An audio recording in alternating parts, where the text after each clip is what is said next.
these are 5 types of people a mortgage broker would hate to speak to.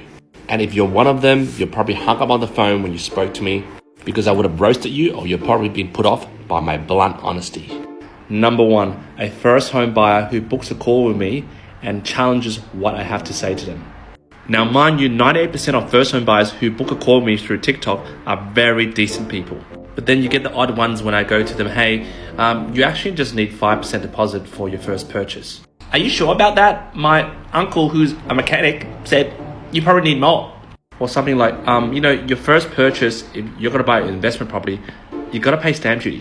What? I'm a first home buyer. My first investment property, I shouldn't pay stamp duty. My auntie who works at Chemist Warehouse says you don't. Seriously. Guys, if you're going to challenge someone with 15 years of experience, better off go to your yellow pages and find a broker. Just don't find me. Number 2, a solicitor that's goddamn hell-bent on telling the clients not to exchange on a contract unless I get them a formal approval. Because here's the paradox, solicitors. I can't get your client a formal approval without your client signing a contract so that I can give the signed contract to the valuer to value the property, because a pre-approval is subject to valuation. Oh, but then I can't tell them to sign the contract. They don't have a formal approval yet. I can't do that. Yeah, well, I got the client a pre-approval already. It's subject to valuation. There's a cooling off period. You can still sign it.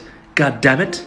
Number 3, real estate agents who call me and chastise me when I told their client that they couldn't get the loan because they don't service to buy their property. Yeah, hello? Real estate agent? Yeah, what? I just lost a deal for you? Yeah, but mate, they can't service the loan right now. What? It's an off-the-plan property that settles in a year and a half? What? Can't I just tell them that they can service?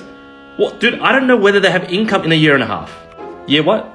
You'll refer them to another broker that can do some dodgy stuff to their payslips? Yeah, go for it then.